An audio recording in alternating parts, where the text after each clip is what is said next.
Hello guys! Kamusta po kayo? Ngayon po ay magluluto tayo ng pinangat na isda. Sa Bataan, ang tawag dito ay bagaong. Ewan ko lang po sa inyo kung ano yung tawag sa inyo sa isdang ito.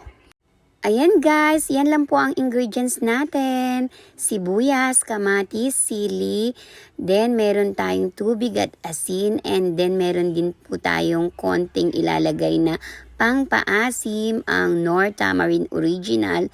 Ayan lang guys, pagsamasamahin lang natin ang sibuyas, kamatis, sili at tubig, then timplahan natin ng asin, pakuluan lang po natin, and then durug-durugin po natin yung kamatis para mas lumasa po. Pakuluan po ulit natin, then ilagay natin na ang mga isda. Pagkalagay ng isda, takpan lang po natin at pakuluan lang natin ng mga ilang minuto. Then guys, pag kumukulo na, lagyan din po natin ng konting Knorr Tamarind Sampalok Original. Ayan, konti lang guys, para may konting asim-asim lang guys. Ayan guys, then after po nyan, pakuluan po ulit natin, and then lagyan po natin ng konting mantika.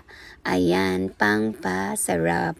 Ayan guys, then pakuluan po ulit natin ng mga ilang minuto. After natin mapakuluan, ayan, siguradong nanunuot na po ang lasa at linamnam ng bawat ingredients sa isda.